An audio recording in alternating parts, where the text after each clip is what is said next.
प्रकाशित वाक्य की किताब में कुछ ऐसी चीजें हैं जो आपको हैरान कर देंगी। बाइबल एक सच्ची कयामत की घटना की बात करती है। एक जलता हुआ पहाड़ समुद्र में गिर गया, एक अथाह कुंड खुल गया जिसमें से भयानक शैतानी जीव बाहर निकलने लगे और टिड्डियों की एक सेना निकली और उस सेना को उन लोगों को पीड़ा देने की आज्ञा मिली जिनके माथों पर परमेश्वर की मोहर ना लगी हो। और क्या आपने गिराए हुए दूतों के बारे में सुना है? यस। ओके, तो यहाँ पर 4 शैतानी राक्षसी दूत हैं जिनको कैद से इसलिए छोड़ा गया ताकि वो धरती पर तबाही मचा सके। इस वीडियो को देखने के बाद आपको अपने जीवन और परमेश्वर के साथ आपके रिश्ते पर विचार करना होगा, क्योंकि इस दुनिया पर जो होने वाला है वो बहुत ही भयानक है। यह परमेश्वर के न्याय की उन 7 तुरहियों के बारे में बाइबल में की गई एक व्याख्या है जो प्रकाशित वाक्य की पुस्तक में दी गई है। यहाँ पर 7 मोहरों का एक अनुच्छेद है जो आपको सोचने पर मजबूर कर सकता है कि क्या ये वास्तविकता में सच है। बिल्कुल, बाइबल सत्य है और सभी शास्त्र पूरी तरह से सिद्ध हैं। यहाँ पर प्रकाशित वाक्य की किताब में वर्णित परमेश्वर के न्याय की 7 तुरहियों का विवरण है। कॉन्टेक्स्ट के अकॉर्डिंग ये न्याय कलेश के समय किया जाएगा, तब जब कलीसिया को उठा लिया जाएगा। तो इस परमेश्वर की न्याय की ब्रीफ समरी यह है कि बाइबल के अनुसार पहली तुरही जल, बर्फ और खून के साथ मिश्रित आग लाती है जिससे पौधों और पेड़ों को नुकसान पहुंचता है। इस विपत्ति में दुनिया के 1/3 हिस्से में फैले पेड़ जल जाते हैं और सभी घास राख हो जाती है। दूसरी तुरही में एक महा जलता हुआ पहाड़ समुद्र में डाला जाता है जिससे 1/3 समुद्र प्राणियों की मौत हो जाती है और जहाजों का नाश हो जाता है और 1/3 समुद्र खून का हो जाता है और 1/3 जहाज डूब जाते हैं। तीसरी तुरही में एक महातारा आकाश से गिरेगा और 1/3 नदियों और झरनों को जहरीला बना देगा जिससे कई लोगों की मौत होगी। इस तारे को वार्मवुड कहा जाता है। चौथी तुरही में पृथ्वी के 1/3 हिस्से को सूरज, चंद्रमा और तारों के द्वारा प्रहार किया जाएगा जिससे दिन और रात का तीसरा हिस्सा अंधेरा हो जाएगा। 5वीं, 6ठी और 7वीं तुरहियां 3 विपत्तियों के रूप में जानी जाती हैं। 5वीं तुरही में बाइबल के अनुसार एक अथाह कुंड खोला जाता है जिससे राक्षसी टिड्डियों की सेना बाहर आती है जो उन लोगों को पीड़ित करती है जिनके माथे पर परमेश्वर की मोहर नहीं है। 6ठी तुरही में 4 राक्षसी दूतों का आना होगा। 4 दूत मुक्त होंगे ताकि 2 लाख घुड़सवार आर्मी के साथ लाखों लोगों का 1/3 हिस्सा मार सके जिससे महाप्रलय और मौत हो जाएगी। और अब 7वीं और अंतिम तुरही परमेश्वर के राज्य की आगमन और राष्ट्रों के न्याय की घोषणा करती है। प्रकाशित वाक्य अध्याय 11 उसके 19 में। और परमेश्वर का जो मंदिर स्वर्ग में है वह खोला गया और उसके मंदिर में उसकी वाचा का संदूक दिखाई दिया। बिजलियां, शब्द, गर्जन और भूकंप हुए और बड़े ओले पड़े। एक तारा आसमान से गिरता है और एक अथाह कुंड खोल देता है जिससे एक विशाल धुंध का ढेर उत्पन्न होता है जो सूरज को ढक लेता है और वायु को प्रदूषित कर देता है। आप कल्पना कीजिए, एक दिन सुबह आपके जागने पर सूरज की रोशनी चली जाती है और हवा दूषित हो जाती है। बस इस घटना की भयंकरता को कल्पना करें। सूरज में केवल अंधकार दिखाई देता है जो हर चीज को सांझ के समय में धकेल देता है। लोगों में आतंक फैल जाता है जब वे समझ जाते हैं कि ये कोई टेम्पररी क्लाइमेट चेंज नहीं है बल्कि एक प्राकृतिक आपदा है। और क्या है उस अथाह कुंड के नीचे? दानवी टिड्डियां पृथ्वी पर छोड़ दी जाती हैं। और इन टिड्डियों का विवरण अप्राकृतिक तरीके से जीवंतता से भरा हुआ है। उनकी दिखावट शस्त्रबद्ध घोड़ों की तरह है जिनके सिर पर सोने के मुकुट हैं और इंसान का चेहरा है, लेकिन उनके बाल महिलाओं की तरह हैं और उनके दांत शेरों की तरह होते हैं। उनकी पंखों की आवाज एक सेना की परेड या मार्च की आवाज की तरह होती है और उनकी पूंछ बिच्छू की तरह होती है जिनके डंक असहनीय पीड़ा का कारण बनते हैं। यह एक भयानक चित्र है जो उसे देखने वाले किसी को भी भयभीत कर देगा। तो मैं आपको ये सब कुछ क्यों बता रहा हूं? इसलिए कि आपके पास एक चुनाव है।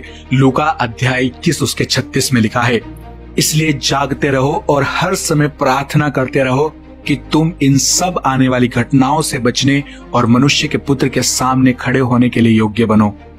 बाइबल हमें हमेशा सतर्क रहने की सलाह देती है।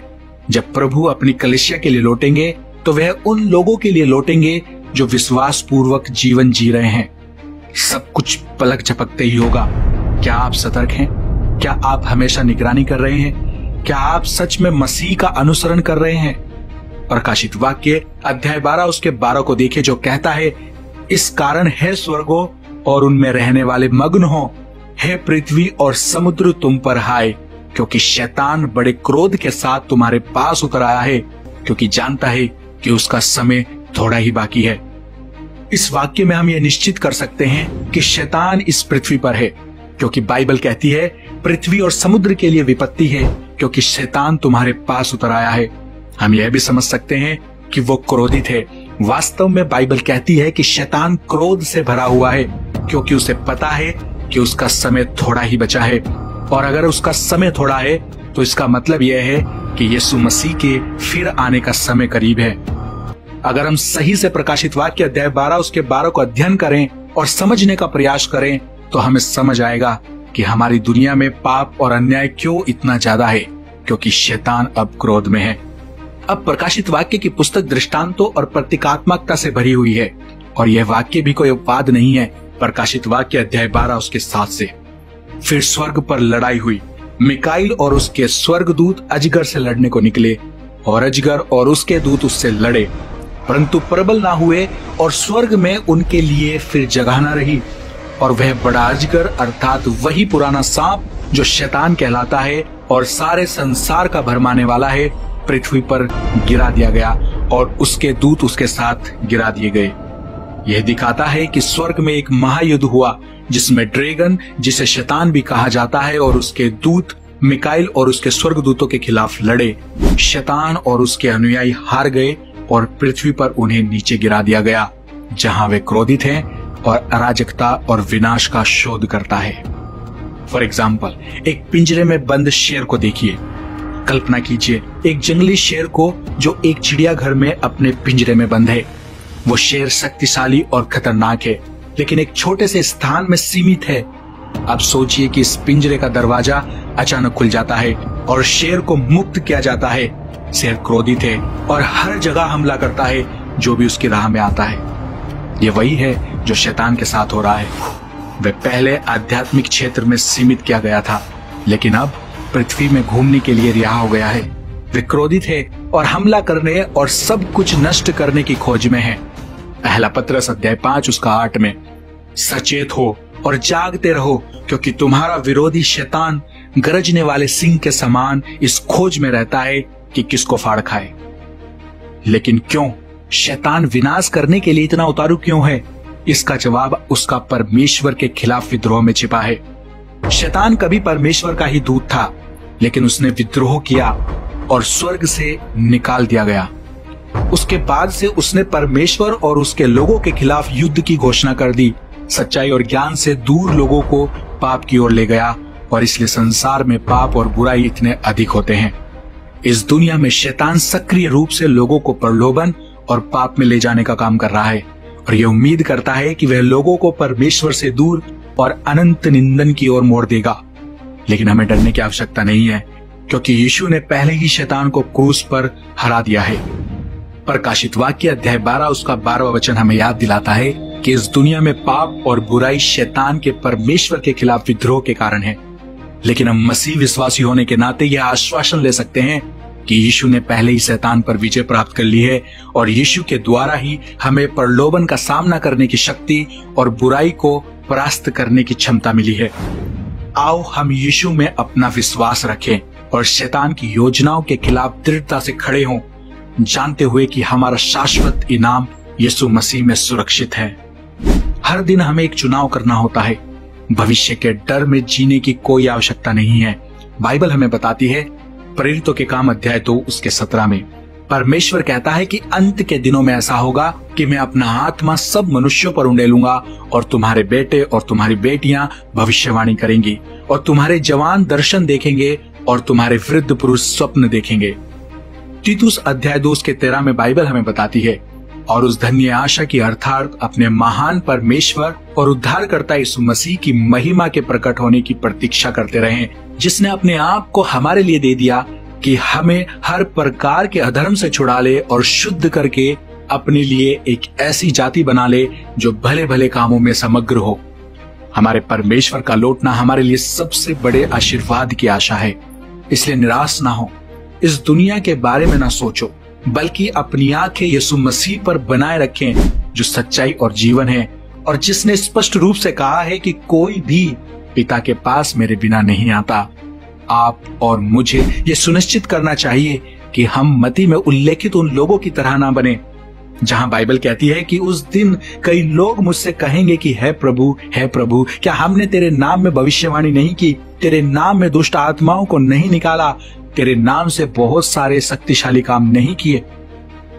हम में से बुद्धिमान ये ध्यान रखेंगे, समय के संकेतों को ध्यान से देखेंगे, जबकि मूर्ख नींद में होंगे, ज्ञान की कमी के कारण संकेतों पर ध्यान नहीं देंगे।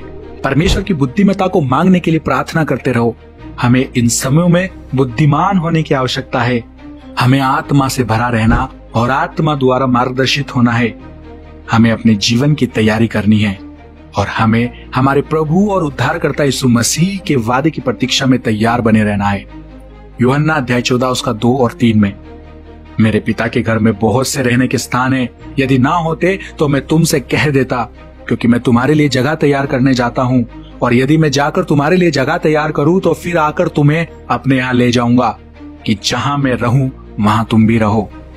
यह एक अच्छी खबर है कि परमेश्वर इस दुष्टता का अंत करेंगे और हमें हमारे स्वर्गीय निवासों में पुनः स्थापित करेंगे। हालांकि उस दिन तक जब वह आता है, प्रभु ने हमें संकेत दिए हैं कि समय निकट है। उन्होंने हमें स्पष्ट संकेत दिए हैं जिनसे हमें यह जानना चाहिए कि अंत निकट है। बाइबल हमें बताती है कि कुछ ऐसे लोग उठ खड़े होंगे जो खुद को मसीह या मसीहा के रूप में दावा करेंगे, लेकिन हमें सावधान किया जाता है कि हमें ऐसों को सुनना नहीं चाहिए, बल्कि दुनिया की बातों पर ध्यान केंद्रित करने की बजाय मैं आपको प्रेरित करता हूं कि आप अपना ध्यान ईश्वर की खोज करने पर केंद्रित करें। यह हमारा एकमात्र ध्यान होना चाहिए कि हम यीशु मसीह को अधिक से अधिक जानने के लिए प्रार्थना करें। बाइबल हमें जागरूक होने के लिए बुलाती है। प्रभु यीशु हमें जागरूक करना चाहते हैं कि स्वर्ग और नरक है और एक दिन न्याय का है। मुझे नहीं पता कि आप कितना जानते हैं, लेकिन स्वर्ग के बारे में जो मैंने पढ़ा है, स्वर्ग एक बेहद सुंदर जगह है। वहां कोई आंसू ना होंगे, ना कोई दुख होगा, केवल आनंद, केवल शांति और परमेश्वर की उपस्थिति हमेशा के लिए। मौत और संक्रामक बीमारियों से दूर, प्राकृतिक आपदाओं और विनाश से मुक्त। मैं चाहता हूं कि आप अपने समय को यीशु मसीह के साथ एक गहरा संबंध बनाने पर ध्यान केंद्रित करें, ताकि जब हम उसके सामने खड़े हों, हमें शाबाशी सुनाई जाए, अच्छा और वफादार दास। वीडियो को लाइक और शेयर करना ना भूलें।